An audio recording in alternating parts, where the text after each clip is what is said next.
الحمد لله رب العالمين والعاقبة للمتقين والصلاة والسلام على سيد الأنبياء والمرسلين وعلى آله وأصحابه أجمعين.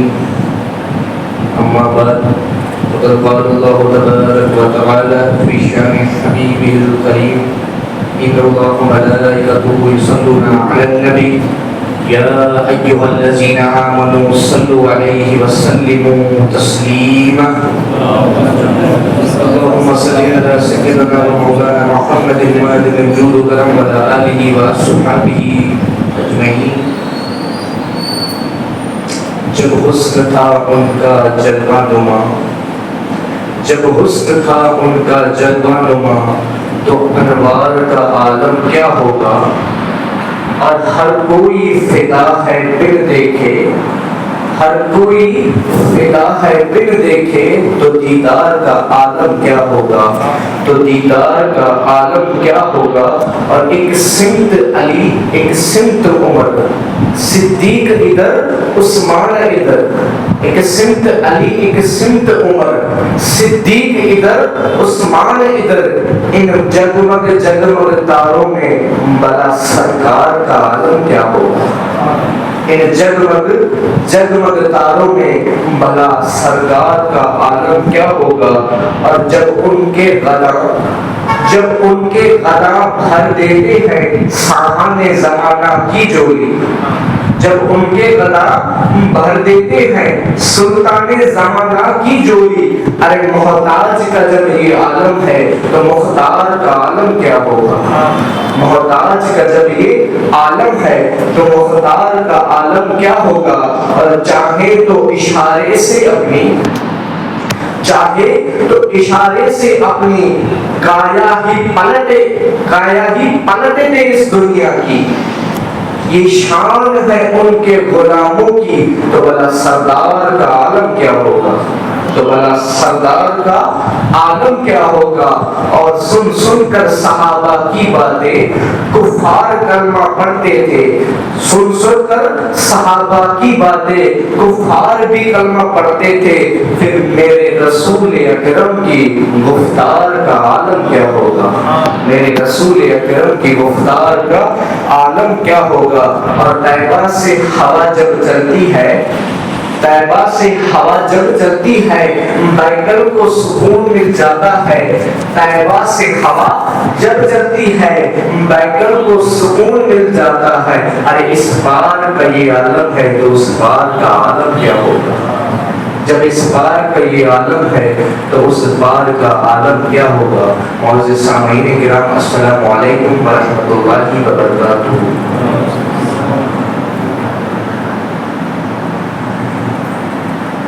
یہ ماہ حج کا مہینہ اور اس کے بعد ماہ محرم الحرام کا مہینہ جو شروع ہونے والا ہے، اس کے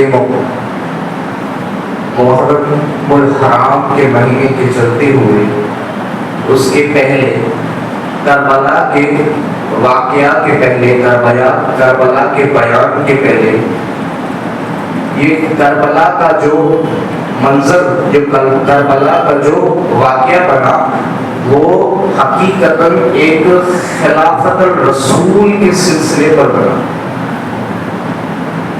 تو ہم آج خلیفۃ الرسول، جس کو حضور اکرم صلی اللہ تعالی علیہ وسلم کے بعد جس کو خلیفہ بنایا گیا، جس کو امت مسلمہ نے جس کو خلیفہ مقرر کیا، ان 4 خلیفہ حضرت ابو بکر صدیق رضی اللہ تعالی عنہ جو خلیفہ اول بنے، اور ان کے بعد حضرت عمر فاروق رضی اللہ تعالی عنہ جو خلیفہ دوم بنے، حضرت عثمان غنی رضی اللہ تعالی عنہ خلیفہ سویم، اور ان کے بعد حضرت علی المرتضی کرم اللہ الوجہ الکریم جو خلیفہ چارم بنے.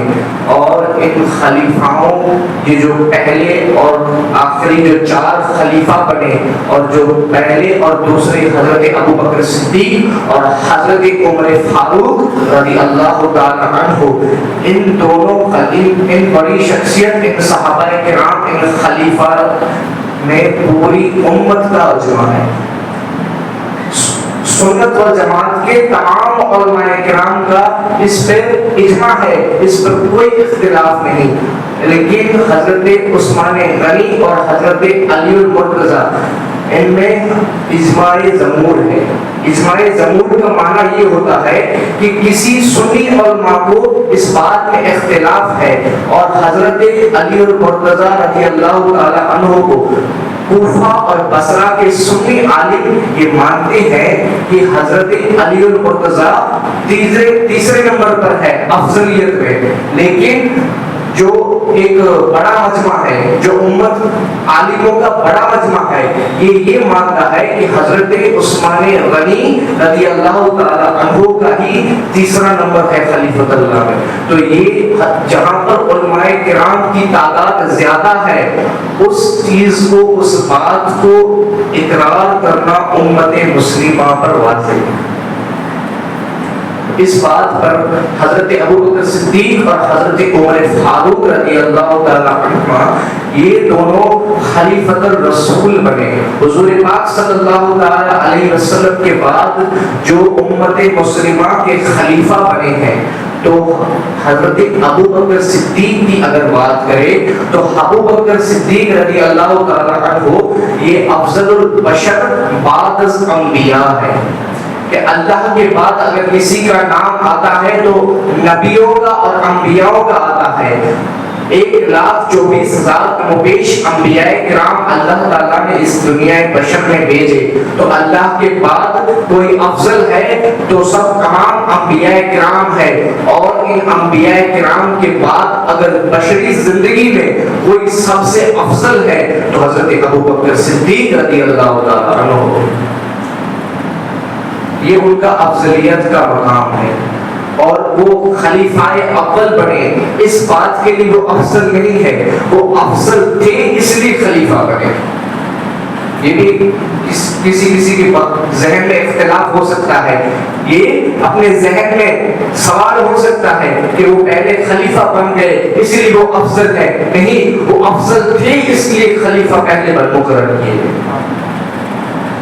ان کی ذات افضل تھی، اور ان کا ایمان حضور پاک صلی اللہ تعالی علیہ وسلم ارشاد فرماتے ہیں کہ اگر میری امت مجھ سے لے کر قیامت تک جتنی بھی امت میری ہوگی ان تمام امتوں کا ایمان پلڑے میں ایک طرف رکھا جائے اور حضرت ابو بکر صدیق کا ایمان ایک پلڑے میں رکھا جائے تو حضرت ابو بکر صدیق کا ایمان اس پلڑے میں بھاری ہوتا نظر آئے گا۔ یہ حضرت ابو بکر صدیق رضی اللہ تعالیٰ عنہ کی ایمان پر، یہ ہے ایمان۔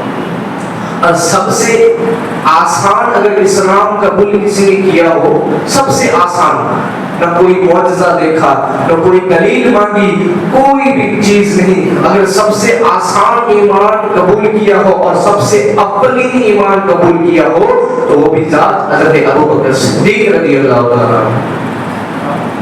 حضرت ابو بکر صدیق تاجر تھے، تجارت کے سلسلے میں ملک شام گئے ہوئے تھے، تو وہاں پر ابھی ایمان نہیں لائے تھے، حضور پاک صلی اللہ علیہ وسلم نے اعلان نبوت بھی نہیں کیا تھا، اس کے پہلے کا یہ واقعہ ہے۔ تو حضرت ابو بکر صدیق ملک شام تجارت کرنے کے لیے گئے، وہاں پر ایک رات وہ سو جاتے ہیں، خواب میں ان کو یہ آتا ہے کہ وہ ایک سنسان علاقے میں بیٹھے ہیں اور ایک سورج طلوع ہوتا ہے اور وہ سورج آ کر ان کے گود میں آ کر بیٹھ جاتا ہے۔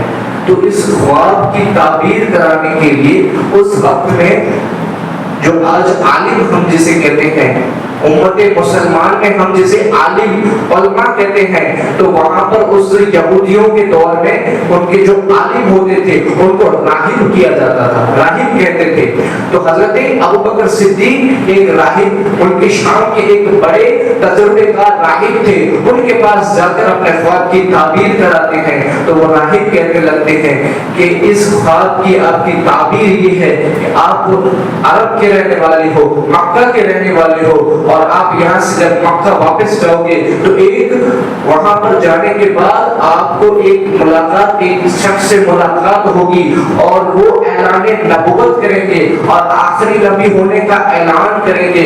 آپ کو مبارکباد سب سے پہلے میں دیتا ہوں. یہ راہب کے جملے ہیں، راہب کے یہ جملے ہیں کہ میں آپ کو سب سے پہلے مبارکباد دیتا ہوں کہ اس آخری نبی کے سب سے پہلے کلمہ پڑھنے والے آپ ہوں گے اور ان کے بعد ان کے خلیفہ میں سے سب سے اولین خلیفہ بھی آپ ہوں گے. یہ ایک راہب نے حضرت ابوبکر صدیق کے خواب کی تعبیر کرتے ہوئے ان کو یہ بتایا. تو ملک شام سے جب وہ واپس آنے لگے اور حضور پاک صلی اللہ علیہ وسلم حضرت ابوبکر صدیق کے دوست تھے، یار تھے، خاص دوست تھے، تو حضرت ابوبکر صدیق کا یہ معمول تھا کہ جہاں بھی سفر پہ جاتے تو کچھ نہ کچھ تعریف، کچھ نہ کچھ تحفے، کچھ حضور اپنے دوست حضور پاک صلی اللہ علیہ وسلم کے لیے لاتے. تو ملک شام سے بھی وہ لانے لگے. تو لا کے جب مکہ میں پہنچے اور حضور پاک صلی اللہ علیہ وسلم کو وہ تحفہ دینے گئے تب حضور پاک صلی اللہ علیہ وسلم نے یہ ارشاد فرمایا کہ اے ابو بکر، مجھے رات خواب آیا تھا کہ اللہ نے مجھے حکم عطا کیا ہے کہ میں جاؤں اور اپنی نبوت کا ظاہری اعلان کر دوں. تم کیا کہتے ہو اس پر؟ تب حضرت ابوبکر صدیق رضی اللہ تعالیٰ عنہ کہتے ہیں کہ حضور آپ کا جو خواب ہے آپ سچے ہیں، آپ صادق ہیں، آپ نے اپنی زندگی میں سچ کے سوا کچھ نہیں بولا. اگر آپ یہ بات کہتے ہیں کہ آپ کو رات کو خواب میں آپ کو اللہ نے حکم دیا ہے کہ آپ آخری نبی ہونے کا، اپنے بشر کو اپنے نبی ہونے کا، آخری نبی ہونے کا اعلان نبوت کرے، تو آپ کی اس بات میں سچائی ہے اور میں اس بات پر اقرار کرتا ہوں اور آپ کے ایمان، آپ کے ہاتھ پر بیعت کرتا ہوں اور ایمان لاتا ہوں. لیکن میرے دل کو مطمئن کر دے، ایسی کوئی بات کر دے جس سے میرا دل مطمئن ہو جائے. میں تو اس بات کو ماننے کے لیے تیار ہوں، لیکن اس دل میں جو شیطان بستا ہے، جو اس دل میں ہے، اگر اس نے کوئی حرکت کر دی تو اس میرے دل کو مطمئن کرنے کے لیے کوئی جملے کہتے. تو حضور پاک صلی اللہ علیہ وسلم کہتے ہیں کہ اے ابو بکر، تیرے دل کو مطمئن کر دے، یہ بات کوئی کم ہے کہ ملک شام میں جو تجھے خواب آیا تھا، جس سورج کو تو نے اپنے گود میں لایا، جس راہب سے تو نے یہ خواب کی تعبیر کرائی ہے، اور وہ خواب اور اس راہب نے جو تجھے بتایا کہ یہ خواب یہ ہے کہ اعلان نبوت نبی کریں گے، نام ان کا محمد ہوگا اور سب سے پہلے تو کلمہ پڑھے گا. تو کلمہ بھی پڑھ چکا، اسلام بھی لا چکا، اب تیرے دل کو مطمئن ہونے کے لیے اور کیا چاہیے؟ حضور پاک صلی اللہ علیہ وسلم نے ملک شام کا پورا واقعہ حضرت ابوبکر صدیق کو بتا دیا. حضرت ابوبکر صدیق کہنے لگے حضور بس میرے دل کو مطمئن ہونے کے لیے اتنا ہی کافی ہے، مجھے کسی معجزے کی ضرورت نہیں، کیونکہ یہ بات سوائے میرے رب کے اور سوائے اس راہب کے کسی کو یہ واقعہ نہیں پتا. آپ کو اگر پتا ہے تو میں مانتا ہوں کہ آپ اللہ کے سچے نبی ہیں اور میں آپ کی بیعت پہ بیعت کر کے کلمہ پڑھ کے مسلمان ہوگا. بس اتنی سی بات پر حضرت ابوبکر صدیق رضی اللہ تعالی عنہ نے ایمان قبول کیا، ایمان لایا.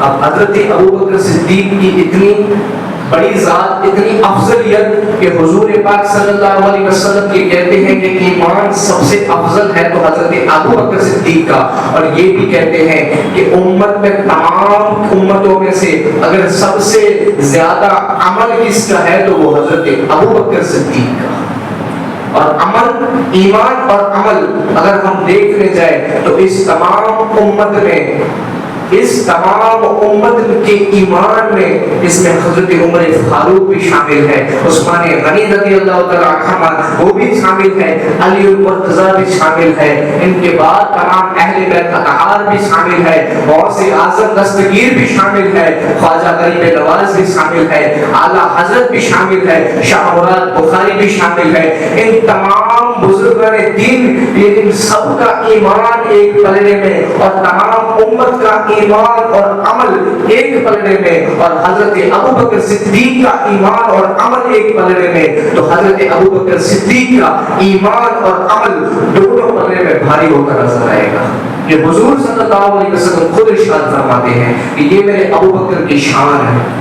اللہ نے ان کی یہ شان بنائی ہے کہ تمام انبیاء کے بعد حضرت ابو بکر صدیق کا افضل بشر ان کو کہا ہے. اور جب حضرت ابو بکر صدیق رضی اللہ تعالی عنہ کا خلافت کا دور آیا، اپنے خلافت کے دور میں حضور پاک صلی اللہ علیہ وسلم کے وصال کے بعد ان کا خلافت کا دور ہے، اور جب ان کے خلافت کا دور ختم ہوتا ہے ان کے وصال کے بعد جب حضرت عمر فاروق رضی اللہ تعالی عنہ کو خلیفہ مقرر کیا جاتا ہے، خلیفہ دوم جب ان کو بنایا جاتا ہے، تو سب سے پہلے حضرت عمر فاروق کے پاس چھوٹی چھوٹی بچیاں آتی ہیں اور کہنے لگتی ہے کہ ابو بکر صدیق کے بعد آپ خلیفہ بنے ہو، ایسا ہم کو سننے میں آیا ہے. تو حضرت عمر فاروق کہنے لگے کہ ہاں مجھے خلیفہ مقرر کیا گیا ہے. چھوٹی چھوٹی بچیاں کہتی ہیں چلیے تو ہمارے ساتھ ہمارے گھر پر چلیے. تو حضرت عمر فاروق تعجب میں پڑ جاتے ہیں کہ یہ چھوٹی بچیاں مجھے اپنے گھر بلا رہی ہیں. حضرت عمر فاروق ان کے ساتھ اپنے گھر جاتے ہیں تو بچیاں وہاں پر جا کے کہتی ہیں کہ ہم یتیم ہیں، ہمارا باپ کے سایہ ہم پر نہیں ہے، ہم چھوٹی چھوٹی بچیاں ہیں، ہماری والدہ محترمہ وہ بھی بیمار رہتی ہیں. ابو بکر صدیق کا یہ معمول تھا، وہ روز دن میں صبح کو آتے اور ہماری ان بکریوں کا دودھ ہم کو دو کر دیتے تھے، اور اس دودھ سے ہم اپنا کھانا پینا بھی چلاتے اور بچے ہوئے دودھ کو ہم گاؤں میں ہم بیچ کے آتے اور اپنا ہمارا سنسار چلاتے تھے. اب ابو بکر صدیق کے بعد میں آپ خلیفہ ہیں تو یہ آپ کی ذمہ داری ہے کہ آپ خلیفہ ہیں تو آپ بھی حضرت ابو بکر صدیق کے نقش قدم پر چلے. حضرت عمر فاروق پھوٹ پھوٹ کر رونے لگے اور کہنے لگے کہ اے ابو بکر صدیق، آپ نے میری خلافت کا راستہ تو بےحد مشکل چھوڑا ہے. آپ کے عمل سے، آپ کی کردار سے، آپ کی خلافت کے دور سے بھلا میں کیسے گزروں گا، اور آپ کے بتائے ہوئے راستے پر بھلا میں کیسے چلوں گا. یہ ابو بکر صدیق رضی اللہ تعالیٰ عنہ کا یہ کردار تھا کہ خود خلیفہ ہے، امت مسلمہ کے خلیفہ ہے، اور چھوٹی چھوٹی بچیوں کی بکریوں کا دودھ دونے روز صبح جاتے تھے. اور حضرت عمر فاروق رضی اللہ تعالیٰ عنہ ان کی ایمان کا جذبہ ایسا تھا کہ حضور پاک صلی اللہ تعالیٰ علیہ وسلم نے تمام صحابہ کرام ایمان لائے، لیکن حضرت عمر فاروق کو ایمان لانے کی تمنا حضور پاک صلی اللہ علیہ وسلم نے کی. یہ تمنا کی کہ حضرت عمر فاروق ایمان لے کے ہیں. اور حضرت عمر فاروق جب حضور پاک صلی اللہ تعالی علیہ وسلم کے پاس جب آتے ہیں تب ان کا ارادہ تو یہ تھا کہ امت مسلمہ کے اس نبی کو معاذ اللہ قتل کر کے آؤں گا، آج امت مسلمہ کا وقت دور ہی ختم کر دوں گا. لیکن حضور پاک کی شان کچھ اور تھی. دیکھ کر کلمہ پڑھ کے ایمان لے آتے ہیں اور نبی صلی اللہ تعالی علیہ وسلم سے پوچھتے ہیں کہ کیا ہمارا رب صحیح ہے، ہم حق پر ہیں، ہماری عبادت صحیح ہے، ہم حق راستے پر ہیں. حضور صلی اللہ علیہ وسلم کہتے ہیں کہ ہاں عمر، ہم حق پر ہیں، ہمارا رب بھی صحیح ہے اور میں اللہ کا سچا نبی ہوں اور ہماری عبادت بھی صحیح ہے. تب حضرت عمر فاروق ایمان کے جذبے سے یہ کہنے لگتے ہیں جب ہم صحیح ہیں، جب ہم حق پر ہیں تو ہم چھپ چھپ کر عبادت کیوں کرتے ہیں؟ چلو ہم مکے کی سرزمین پر، مکے مکرمہ میں جا کر وہاں پر کھلے میں عبادت کرتے ہیں. تو حضرت عمر فاروق کا ایمان کا جذبہ یہ تھا. ایمان لانے سے پہلے پورا مکہ عمر بن خطاب کی دبدبہ ایسا تھا کہ ان کے نام سے اچھے خاصے خوف جاتا تھے. اب ایمان لائے ہیں، ایمان کی بات دیکھتے ہیں کہ عمر فاروق رضی اللہ تعالیٰ عنہ جا کر تلوار ایک ہاتھ میں ہے اور کہتے ہیں کہ میں عمر بن خطاب ایمان لایا ہوں اور اللہ کی عبادت کرتا ہوں. ہے کوئی مائی دلال جو آ کے عمر بن خطاب کو للکارے، اس کے سامنے آئے. سارے مکے کے لوگ کھڑے ہیں، کسی کی طاقت نہیں کہ حضرت عمر فاروق کے سامنے آئے اور ان کے ساتھ مقابلہ کرے. یہ عمر فاروق رضی اللہ تعالیٰ عنہ کا ایمان کا جذبہ تھا. یہ صحابہ کرام کی سیرت تھی. ایمان کا جذبہ، ایمان کا روش ان میں یہ تھا. انشاءاللہ اگلے جمعے حضرت عثمان غنی اور حضرت علی المرتضی رضی اللہ تعالیٰ عنہ کے سلسلے میں آپ کو تھوڑا سا بیان کروں گا. آج وقت اجازت نہیں دے رہا ہے. وما علیہ الا البلاغ وآخر دعوانا ان الحمد للہ رب العالمین.